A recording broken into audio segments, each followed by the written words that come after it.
हाँ जी बच्चे, आज से हम स्टार्ट करने जा रहे हैं एक्सरसाइज 5.2 जो कि आपकी इस सिलेबस की अब तक की सबसे बड़ी एक्सरसाइज है। सवाल सिर्फ 6 हैं, लेकिन ये आपके सामने एक सवाल लिखा हुआ जो आपको नज़र आ रहा है।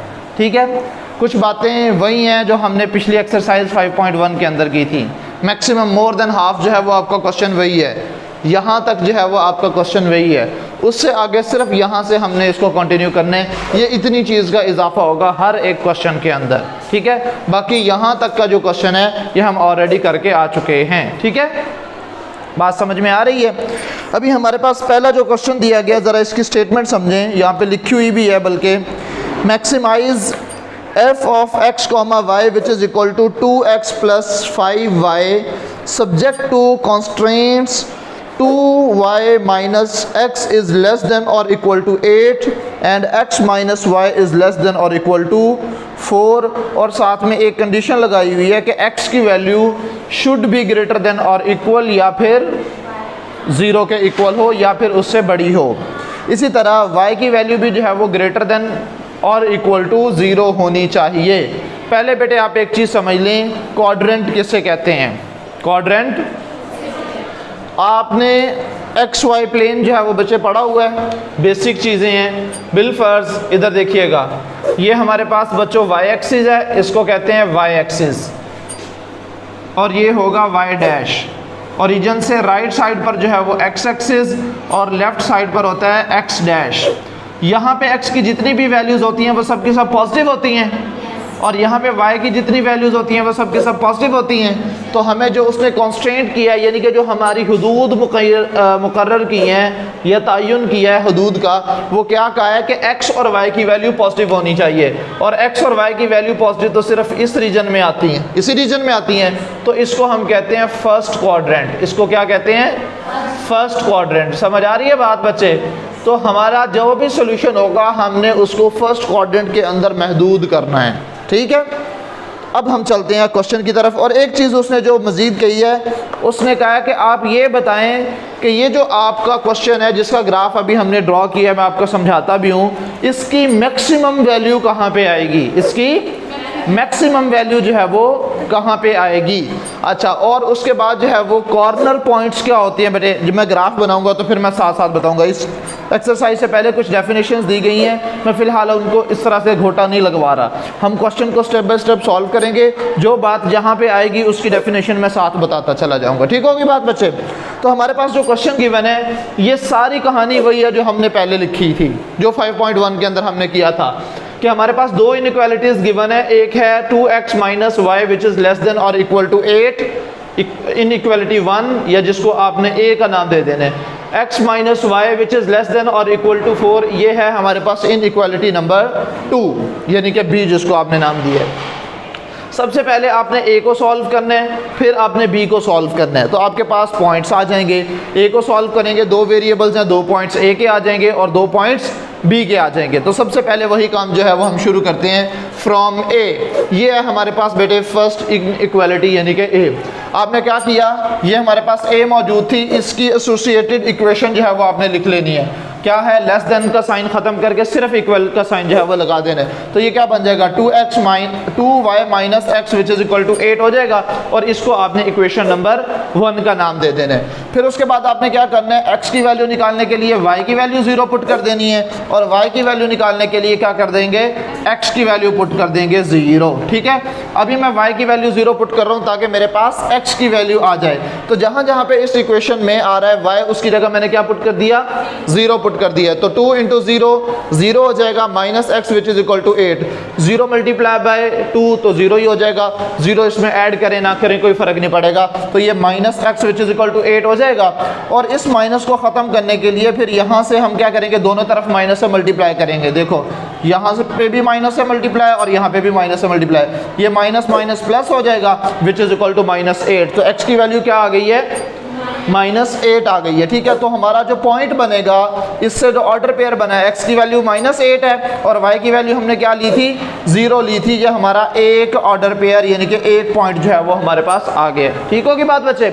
इसका दूसरा पॉइंट यानी कि y की वैल्यू मालूम करने के लिए हमें क्या करना है, x की वैल्यू को 0 पुट करना है। जब x की वैल्यू को 0 पुट करेंगे, जहां जहां पे x आ रहा था उसकी जगह अब क्या आ जाएगा, 0 आ जाएगा। तो देखो जरा 2y minus 0 which is equal to 8, ये 0 माइनस हो ना हो कोई फर्क नहीं पड़ेगा। सो 2y इज इक्वल टू 8 हो जाएगा। ये जो 2 यहाँ पे मल्टीप्लायर है वो इधर 8 के साथ डिवाइड होगा, तो 2 1 ज़ा 2, 2 4 ज़ा 8, हमारे पास 4 वैल्यू आ गई। तो y की वैल्यू क्या आ गई, एक्चुअल में 4 आ गई है। ठीक है, तो हमारे पास जो सेकंड ऑर्डर पेयर आया है वो क्या आ गया बच्चों, 0,4। अब इसको साथ साथ ड्रॉ भी करते चलते हैं। एक है हमारे पास -8,0 और दूसरा है 0,4। अब हमने इसको जहाँ पे बेटे क्या करना है, इसको हमने यहाँ पे ड्रॉ भी करना है। ठीक है, तो जो पहला हमारे पास ऑर्डर पेयर आया बेटे वो क्या है जी, -8,0। -8 का क्या मतलब है, x की वैल्यू -8 और y की वैल्यू 0। तो x की वैल्यू नेगेटिव कहाँ पे होती हैं, नेगेटिव x एक्सिस पर। तो ये -1, ये -2, ये -3, ये -4, -5, -6, -7 और ये -8। तो हमारा पॉइंट आ गया -8,0। क्लियर होगी बात यहाँ तक। इसका जो सेकंड पॉइंट बना था वो क्या था, 0,4। तो 0,4 यानी कि x की वैल्यू 0 और y की वैल्यू 4। ये y की वैल्यू 1, y की वैल्यू 2, y की वैल्यू 3 और ये y की वैल्यू 4। तो ये 0,4 हमारे पास इसका सेकंड पॉइंट भी आ गया। और मैंने क्या किया बेटे, इसकी लाइन ड्रॉ कर दी है, ये मैंने इसका ग्राफ ड्रॉ कर दिया है। क्लियर होगी बात बच्चे। और ये आपने काफ़ी ज़्यादा लेंथी लाइन जो है वो ड्रॉ करनी है, क्योंकि ये काफ़ी आगे जाके आपस में इंटरसेक्ट करेंगी। ठीक है, अच्छा जी, अब हमने सेकंड इक्वेशन को यानी कि जो b इनइक्वालिटी थी उससे एसोसिएटेड इक्वेशन बना के उसको सॉल्व करना है। तो हमारे पास ये जो b थी, फ्रॉम b सेकंड इनइक्वालिटी, उसको लेंगे और उसकी एसोसिएटेड इक्वेशन लिखेंगे। तो हमने क्या, लेस देन का साइन खत्म कर देना है, सिर्फ क्या लगा देंगे, इक्वल का साइन आ जाएगा। तो x minus Y which is equal to 4। अब अगेन x की वैल्यू निकालने के लिए y 0 पुट करना पड़ेगा।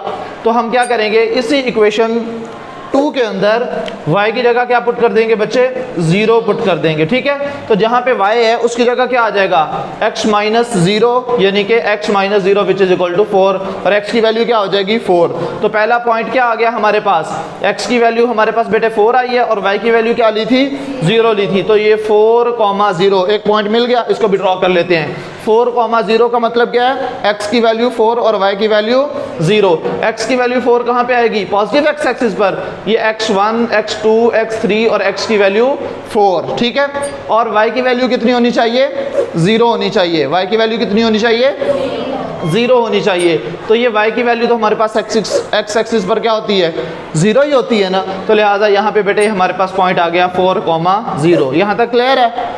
अब हमने y की वैल्यू निकालनी है, तो डेफिनेटली x को क्या पुट करेंगे, 0 पुट कर लेंगे। तो x की वैल्यू यहाँ पे हमने क्या कर लेनी है बेटे, 0 पुट कर लेनी है। तो क्या बन जाएगा, यहाँ पे 0 minus Y which is equal to 4, 0 minus Y which is equal to 4। Same जैसे हमने यहाँ पे माइनस में वैल्यू आ रही थी किसकी, x की, माइनस एक्स था ना, तो हमने इसमें x को पॉजिटिव करने के लिए दोनों तरफ माइनस के साथ मल्टीप्लाई किया था। यहाँ पे minus Y which is equal to 4 आ रहा है, तो इसको भी प्लस करने के लिए क्या करेंगे, दोनों तरफ माइनस से मल्टीप्लाई कर देंगे। तो इस तरफ भी आप माइनस के साथ मल्टीप्लाई कर दें और इस तरफ भी माइनस के साथ, ये माइनस इंटू माइनस प्लस हो जाएगा, y which is equal to -4 हो जाएगा। इसका ऑर्डर पेयर क्या बन गया, 0, -4 कहाँ पे आ रहा है, यानी कि -4 बाद में आ रहा है ना। तो इट्स मीन ये y की वैल्यू हमारे पास क्या है, -4 है। और y की नेगेटिव वैल्यूज कहाँ होती हैं, ओरिजिन से नीचे की तरफ। ये y की वैल्यू -1, -2, -3 और ये y की वैल्यू क्या आ गई है, तो मैंने इसका पॉइंट बना दिया 0, -4। क्लियर है बच्चे साथ साथ। अब हमारे पास ये दोनों पॉइंट्स आ चुके हैं। अब मैंने क्या किया, इसका भी ग्राफ ड्रॉ कर लिया, इसका भी ग्राफ ड्रॉ कर लिया है। अब हमने क्या मालूम करना है, फिर उसके बाद हम क्या काम किया करते थे, ओरिजिन टेस्ट किया करते थे ना। अब इन दोनों इक्वेशंस के लिए हमने क्या करना है, take 0, 0 as a test point and put in A and B। 0, 0 origin test जो है वो आपने करना है। उसके लिए आपने 0, 0 जो है वो ऑर्डर पेयर लेना है, जो कि दोनों इक्वेशंस के अंदर पुट करेंगे, 1 में भी और दोनों इन इक्वालिटीज में पुट करेंगे, A में भी और B में भी। अब यहाँ पे देखो 2x माइनस वाई था ना, first inequality 2x minus Y था विच इज लेस देन और इक्वल टू 8। तो 2 इंटू 0 माइनस 0, तो 2 इंटू 0 0, 0 माइनस 0 फिर भी 0 ही होगा। 0 इज लेस देन और इक्वल टू 8। 0 8 से छोटा होता है या बड़ा होता है, तो ये ट्रू है या फॉल्स है, ट्रू है, गुड। उसके बाद इसको भी हमने ओरिजिन टेस्ट करना है, तो इसकी इक्वेशन क्या थी, x minus Y which is less than और इक्वल टू 4। तो इसमें भी x की जगह भी 0 और y की जगह भी 0, दोनों को पुट करेंगे 0 0, तो 0 माइनस 0 0 ही होता है। 0 4 से छोटा होता है कि नहीं होता, तो ये भी क्या है, ट्रू है। जब ये दोनों वैल्यूज ट्रू हैं तो इनका जो सोल्यूशन होगा वो किधर होगा, टुवर्ड्स ओरिजिन होगा। देख लो फिर मैंने इसका सोल्यूशन किधर अंडरलाइन किया है, टुवर्ड्स ओरिजिन, और इसका सोल्यूशन किधर, ऊपर की तरफ, क्योंकि ये भी टुवर्ड्स ओरिजिन है। या तो ये इस तरफ होता अगर ये फॉल्स होता। अब आप कहेंगे कि इस रीजन को मैंने शेड क्यों नहीं किया, ये भी तो इसका सोल्यूशन बन रहा है। एक्चुअल में बेटे हमें क्वेश्चन ने रिस्ट्रिक्ट किया था, हमें कॉन्स्ट्रेंट्स दिए थे कि आपने x की वैल्यू और y की वैल्यू पॉजिटिव रखनी है, कोई नेगेटिव वैल्यू नहीं होनी चाहिए। तो सिर्फ ये वाला रीजन है जहां पे x और y की वैल्यूज क्या आ रही हैं, पॉजिटिव आ रही हैं। अब यहाँ पे बेटे सुन लें जरा डेफिनेशन किसकी, कॉर्नर पॉइंट्स की। ये आपकी बुक में भी दी है, पहले आप जरा समझ लें। ये जो हमने बच्चों सोल्यूशन ड्रॉ किया है इस इक्वेशन, इन दो इक्वेशंस का, इसमें कहाँ कहाँ पे कॉर्नर बन रहे हैं जो मैंने शेड रीजन किया है। एक ये वाला पॉइंट है, एक नुक्कर इसकी ये है, एक नुक्कर ये है और एक नुक्कर ये है, यही दो 4 कॉर्नर्स बन रहे हैं ना। तो इनको, इन पॉइंट्स को क्या कहते हैं, नुक्करों को कॉर्नर पॉइंट्स कहते हैं, ठीक है। अब इसके कॉर्नर पॉइंट्स कौन कौन से हैं, एक ये है 4,0 और एक ये है 0,0 और एक है 0,4 और ये पता नहीं कहाँ से आ गया, ये तो था ही नहीं हमारे पास, ये हमने कहीं अभी तक यूज़ किया, नहीं यूज़ किया। तो ये वाला कॉर्नर पॉइंट्स अभी हमने, आप समझ लें कि ये हमारे पास है ही नहीं है, ये अभी हमने ढूंढना है। इस कॉर्नर पॉइंट को ढूंढने के बाद हमें पता चलेगा कि ये वाला जो ग्राफ है इसके अंदर इस इक्वेशन की वैल्यू मैक्सिमम कहाँ पे आती है। तो पहले हमें इस पॉइंट के कोऑर्डिनेट्स ढूंढ कर लाने हैं कि x की वैल्यू क्या है और y की वैल्यू क्या होगी। एक बात और समझ लीजिए बेटे, अगर दो स्ट्रेट लाइंस आपस में एक दूसरे को कट कर रही हैं और उस पॉइंट को आप ढूंढना चाह रहे हैं, तो आप सिंपली क्या करें, जो दो लीनियर इक्वेशंस हैं, एक ये वाली इक्वेशन है 1 और एक ये वाली इक्वेशन है 2, इन्हीं दोनों के ग्राफ्स हमने बनाए हैं ना, एक इसका और ये दूसरा इसका। आप इन दोनों में से वेरिएबल्स की वैल्यू निकाल लें, x की वैल्यू निकाल लें और y की वैल्यू निकाल लें। जो x और y की वैल्यूज आएंगी वो इन इक्वेशंस के ग्राफ्स का पॉइंट ऑफ इंटरसेक्शन होगा। क्या होगा, पॉइंट ऑफ इंटरसेक्शन कहते हैं जहां पे दो लाइंस या दो ग्राफ्स आपस में एक दूसरे को क्या कर रहे हो, कट कर रहे हो, क्रॉस कर रहे हो, ओवरलैप कर रहे हो, उनको क्या कहते हैं, पॉइंट ऑफ इंटरसेक्शन कहते हैं। क्या कहते हैं, पॉइंट ऑफ इंटरसेक्शन कहा जाता है। Now we find the point of intersection of 1 and 2। ये हमारे पास इक्वेशन 1 का ग्राफ है, ये इक्वेशन 2 का ग्राफ है। हमने इनका पॉइंट ऑफ इंटरसेक्शन यानी कि एक्चुअल में इस पॉइंट की वैल्यू मालूम करनी है, और इस वैल्यू को मालूम करने का तरीका क्या है, इन दोनों इक्वेशंस में से 1 और 2 में से आप x और y की वैल्यू निकाल लो। और जब दो इक्वेशंस आपको दी गई हो लीनियर और उनमें x और y दोनों मौजूद हो, तो आप इनको साइमल्टेनियसली सॉल्व करते हैं ताकि आपके पास x की वैल्यू भी आ सके और y की वैल्यू भी आ सके। मैंने बिल्कुल आसान तरीके से, बहुत सारे तरीके आपने 8th क्लास में पढ़े थे लीनियर इक्वेशंस को साइमल्टेनियसली सॉल्व करने के। मैंने सबसे आसान तरीका अपनाया है कि इस इक्वेशन 2 और इक्वेशन 1 को दोनों को ऐड कर दिया है। अब मैंने एडिशन का ही प्रोसेस क्यों अपनाया, क्योंकि मुझे नज़र आ रहा है इसमें x की वैल्यू प्लस है और इसमें x की वैल्यू, जब दोनों वैल्यूज़ को ऐड करेंगे x और माइनस x कट नहीं जाएंगे। याद रखिएगा, जब भी आपने साइमल्टेनियस इक्वेशंस को सॉल्व करने हैं तो आपका टारगेट सिर्फ एक ही होना चाहिए, और वो है कोई एक वेरिएबल कट जाए, कोई एक वेरिएबल, चाहे x कट जाए चाहे y कट जाए, कोई एक को कटना पड़ेगा, फिर आपके पास दूसरे की वैल्यू आएगी। तो मैंने क्या किया, इन दोनों इक्वेशंस को ऐड किया। तो जो हमारे पास फर्स्ट इक्वेशन है बच्चे वो क्या है, 2y माइनस x, लेकिन अल्फ़ाबेटिकली पहले क्या आता है, अल्फ़ाबेटिकली पहले क्या आता है, x आता है, लिहाजा हम इसको x को पहले रखेंगे भले वो नेगेटिव है, फिर y की वैल्यू बाद में विच इज इक्वल टू 8। तो फर्स्ट इक्वेशन लिख ली मैंने, उसके अंदर हमने किसको ऐड करना था, सेकंड इक्वेशन को। तो सेकंड इक्वेशन में x minus Y which is equal to 4 था, तो x minus Y which is equal to 4। ये माइनस का x और ये प्लस का x दोनों कट नहीं जाएंगे, तो जब ये कट जाएंगे x का तो खात्मा हो गया। अब आपके पास रह गया सिर्फ y, तो एक वेरिएबल को मालूम करना तो बहुत आसान काम है। ये देखो 2y माइनस वाई कितना बच जाएगा, 1y बच जाएगा, which is equal to 8 plus 4 कितना होता है 12, तो y की वैल्यू 12 आ नहीं गई, एक वैल्यू आ गई है। अब इस एक वैल्यू को उठाओ, चाहे आप इक्वेशन 1 में पुट करो, चाहे इक्वेशन 1 में पुट करो, चाहे आप इक्वेशन 2 में पुट करो, आपके पास y की वैल्यू आ जाएगी। लेकिन सबसे आसान कौन सा है? इक्वेशन 2, क्योंकि यहाँ पे x minus Y which is equal to 4 है। x की जगह मैं उसकी वैल्यू पुट करूंगा तो y की वैल्यू मेरे पास आ जाएगी। अगर y की मालूम कर ली है हमने तो y की वैल्यू यहाँ पे पुट करूंगा तो x की वैल्यू आ जाएगी। तो मैंने इसको क्या करना है बेटे, x which is equal y which is equal to क्या आया था? 12 आया था। y की वैल्यू क्या आई हुई है? 12 आई हुई है ना। इसको मैंने इक्वेशन 2 के अंदर पुट कर देना है। ये रही इक्वेशन नंबर 2। जहां जहां पे y आ रहा है उसकी जगह क्या पुट करूंगा? 12 पुट कर दूंगा। तो देखो x minus 12 which is equal to 4 हो जाएगा। ये जो माइनस 12 है इधर आके प्लस का 12 हो जाएगा। तो x is equal to 4 plus 12 which is equal to 16। तो आपके पास बच्चों y की वैल्यू भी आ गई, x की वैल्यू भी आ गई। तो इसका पॉइंट ऑफ इंटरसेक्शन क्या मिला यहाँ पे? जो दो वैल्यूज आई हैं 16, 12। अब मैं यहाँ पे लिख सकता हूँ कि पॉइंट ऑफ इंटरसेक्शन हमारे पास आ गया है, लिख सकता हूँ ना बच्चे? तो लिहाजा ये हमारे पास पॉइंट ऑफ इंटरसेक्शन आ गया विच इज 16, 12। x की वैल्यू 16 थी और y की वैल्यू क्या थी? 12 थी। इन दोनों वैल्यूज को यूज करते हुए ये हमारे पास पॉइंट ऑफ इंटरसेक्शन आ गया है। अब जरा देखो कॉर्नर पॉइंट्स कौन कौन से हैं इस पूरे ग्राफ के अंदर, कौन कौन से कॉर्नर पॉइंट्स बन रहे हैं बच्चों? एक ये है, एक ये 4,0, एक है ओरिजिन 0,0, एक है 0,4। इस ग्राफ के जो कॉर्नर पॉइंट्स हैं वो यही बन रहे हैं ना। अब हमने चेक क्या करना था? हमें सवाल में ये कहा गया था आप ये चेक करो कि किस वैल्यू पर ये वाला जो फंक्शन है, आप कहेंगे ये जो सवाल दिया था ये तो कहीं इस्तेमाल ही नहीं हुआ, अभी तक तो कहीं नहीं यूज हुआ ना। हमने क्या करना है, ये जो पॉइंट्स आ गए हैं ना हमारे पास, इन पॉइंट्स को इस इक्वेशन के अंदर बार बार पुट करके देखना है और देखना है सबसे बड़ी वैल्यू किस पॉइंट पे आती है। जिस पॉइंट पे सबसे बड़ी वैल्यू आएगी वो उसका मैक्सिमाइज होगा। वो क्या होगा उसका? यानी कि उसकी बड़ी से बड़ी वैल्यू जो है वो आ रहेगी। लो जी, हमने कॉर्नर पॉइंट्स भी लिख लिए और इसके अंदर वैल्यूज भी पुट कर लिए, अभी आंसर आ जाएगा। देखो जरा, कॉर्नर पॉइंट्स आर, कौन कौन से कॉर्नर पॉइंट्स हैं बेटे इस ग्राफ के? पहला है ओरिजिन 0,0, ओके। फिर उसके बाद क्या है हमारे पास? 0,4, ये रहा 0,4। फिर उसके बाद क्या है हमारे पास? 4,0, ये भी आ गया। 1, 2, 3, 3 हो गए। और चौथा क्या है? एंड 16,12। तो आखिरी नुक्कर तो इसकी यही बन रही है ना।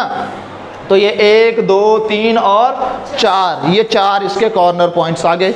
चारों पॉइंट्स को हम इस इक्वेशन के अंदर, अब इसकी कहानी स्टार्ट होगी बच्चे, इस इक्वेशन के अंदर हम पुट करेंगे। जिस पॉइंट की वैल्यू मैक्सिमम आएगी वो हम कहेंगे वो इस इक्वेशन का क्या है? मैक्सिमाइज है। समझ आ रही है बात बच्चे? तो आइए अब जरा इसको आपने एक टेबल बना लेना है, वरना ये काफ़ी लंबा चौड़ा काम हो जाएगा। आपने एक टेबल बना लेना है जिसमें पहली हेडिंग क्या होगी? कॉर्नर पॉइंट्स, पहला, दूसरा, तीसरा और चौथा। फिर दूसरी वैल्यू क्या होगी जो आपके पास? दूसरी हेडिंग क्या होगी? जो फंक्शन दिया गया, वो जो ऊपर दिया हुआ था 2x + 5, जिसकी कहानी अभी स्टार्ट हो रही है, पहले अभी तक ये सोया हुआ था, ऐसी है ना। तो अब इसकी वैल्यू यहाँ पे पुट करेंगे। फिर इसके अंदर जो हमने कॉर्नर पॉइंट लिया है उसमें जो x की और जो y की वैल्यू होगी वो इस इक्वेशन के अंदर x और y की जगह पुट कर देंगे और सॉल्व करके जो आंसर आएगा वो हमारे पास इस फंक्शन की वैल्यू होगी। इस फंक्शन की क्या होगी बच्चे? क्लियर हो रही है बात यहाँ तक? अब देखें, पहला हमारे पास कॉर्नर पॉइंट था 0,0।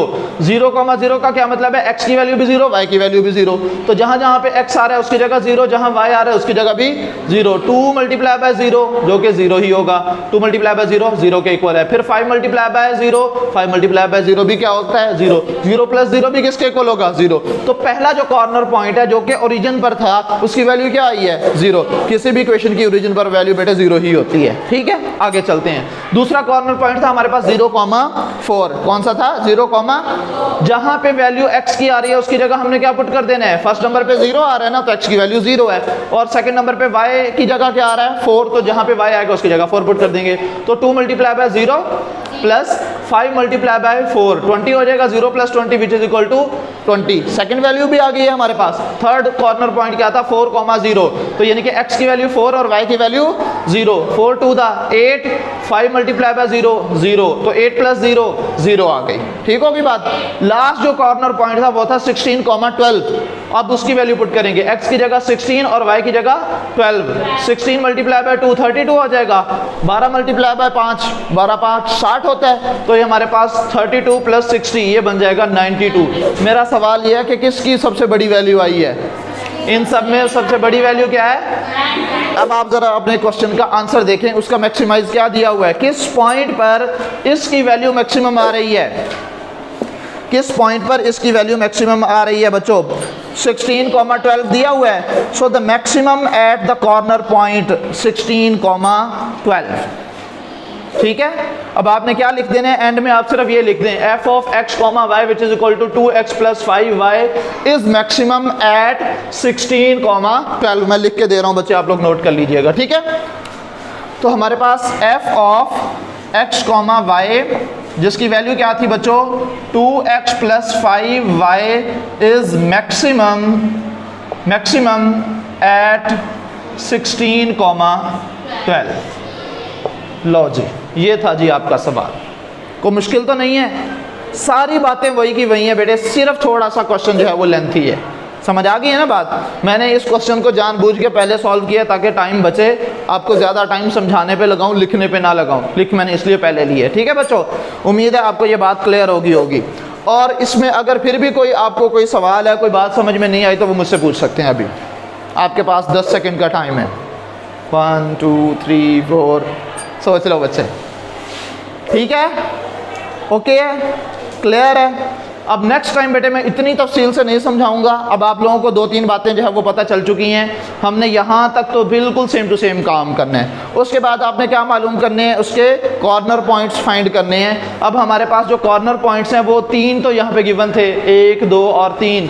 ये चौथे वाला नहीं मालूम था। इस चौथे वाले को हमेशा मालूम करने के लिए हम क्या करेंगे? साइमल्टेनियस इक्वेशंस का सहारा लेंगे, पॉइंट ऑफ इंटरसेक्शन ढूंढेंगे।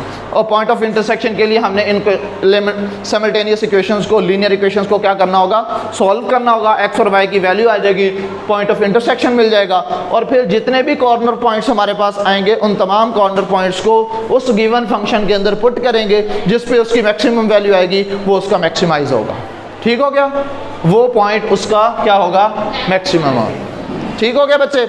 ये था आपका क्वेश्चन नंबर 1। आज के लिए इतना ही काफ़ी है, इसको हजम कर लीजिएगा। ठीक है, बाकी इंशाल्लाह नेक्स्ट डिस्कस करेंगे। नेक्स्ट मैं आपको 2 क्वेश्चन बेटे करवाऊंगा इंशाल्लाह एक ही लेक्चर में। ठीक है, तो आज के लिए इतना ही काफ़ी है। अल्लाह हाफिज़।